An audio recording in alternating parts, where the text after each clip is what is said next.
The Record of Ragnarok manga right now is very, very interesting, and chapter 50 of Record of Ragnarok is also going to be very interesting. Now, I just woke up from a very good nap, and I woke up to a brand new chapter of Record of Ragnarok, which is chapter 49, and that chapter was absolutely amazing. I absolutely loved that chapter, and I actually haven't done a review of the chapter on the channel yet, and it's kind of past, the hype has passed since the last chapter dropped, so I didn't really feel like there was a point in making a chapter review.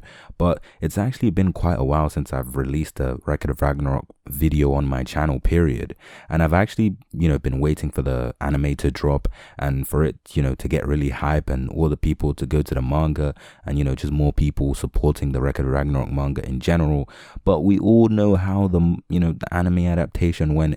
It wasn't very good. It was, to sum it up in, I guess, one word, PowerPoint. But moving on, I still feel like the manga is still really good, so I'm still gonna cover it on the channel. And today, as you can tell by the title, we're gonna be talking about chapter 50 of Record of Ragnarok. Well, my thoughts on how chapter 50 is going to play out. But before we get into all that good stuff, make sure you leave a like on the video if you like Record of Ragnarok, and subscribe to the channel because I like Record of Ragnarok, you like Record of Ragnarok, so why not subscribe to the channel? It takes like 1 second. But anyway, let's just get into the damn video. Now, in the recent chapter of Record of Ragnarok, which is chapter 49, we actually see kind of the conclusion of Zerofuku versus 𝙄𝙄𝙉𝙀𝙀𝙍𝙀, and this conclusion was pretty wholesome. We see Zerofuku, I guess, turn back to his previous states of him being happy, and we see that 𝙄𝙄𝙉 has, I guess, changed another person into being happy with their life. But after, we actually see Zerofuku's horns, I guess, come off and then penetrate his head again, and then he just turns into 2 flipping dragons. And it is actually revealed that the person that I guess did this was Beelzebub, and Beelzebub is actually supposed to be the person that fights one of the humans. I guess he's in the matchups or in the lineups for the gods that are going to face against humans. So I guess 𝙄𝙄𝙉 is technically facing 2 gods in one match, which to be honest is pretty unfair. And we actually see that Beelzebub, or not really Beelzebub, but the god Beelzebub is controlling 𝙄𝙄𝙉, is actually incredibly powerful, because we see that 𝙄𝙄𝙉 instinctively just goes back after seeing 𝙄𝙄𝙉, and it is actually said in the manga that the reason 𝙄𝙄𝙉 reacted like this in such a unnatural manner for 𝙄𝙄𝙉 is because he couldn't see the future of what 𝙄𝙄𝙉 was going to do, which, as you can tell, made 𝙄𝙉 very surprised and pretty scared from the looks of it, which actually got me by surprise, because 𝙄𝙗 overall is quite a calm and composed character. He's not normally someone that does something so impulsive or so reactive. It's just not like 𝙄𝙗 to do.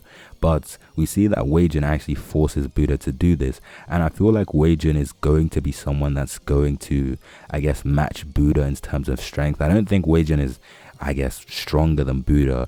I feel like 𝙄𝙄𝙉 and 𝙄𝙗 are pretty much around the same strength. This fight is going to be very evenly matched in my opinion.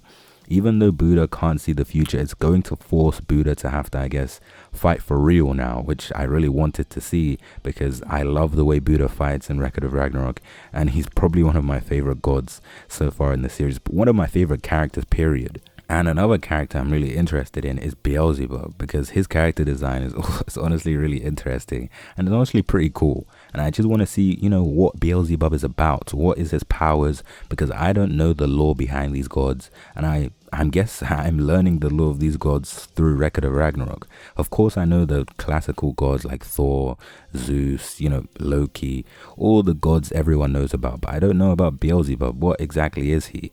I think he has something to do with greed, but I'm not too sure. But hopefully I guess we will learn about it in the next chapter. But Beelzebub is definitely someone that's very important. Well, he's going to be very important in the next few chapters of Record of Ragnarok, and I can't wait to see what he does, honestly. But to be honest, I would love to see 𝙄𝙗 versus 𝙄𝙗𝙉. Honestly, that fight is probably going to be definitely top 3 fights in the series so far, just due to how cool 𝙄𝙗 is. And I honestly love 𝙄𝙗𝙉's character design as well. It's pretty cool as well. And yeah, to be honest, I just can't wait for that fight. And what I think is going to happen in that fight is, obviously, I feel like 𝙄𝙗 is going to win. most likely. Even though Buddha, he wasn't really weakened by zerofuku, but I guess he's kind of tired out. I guess not really, because Buddha versus zerofuku was really one-sided.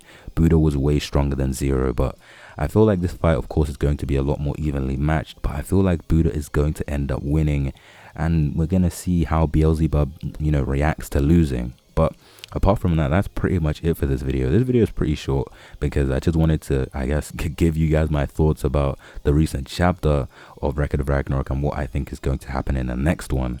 But apart from that, that's pretty much it.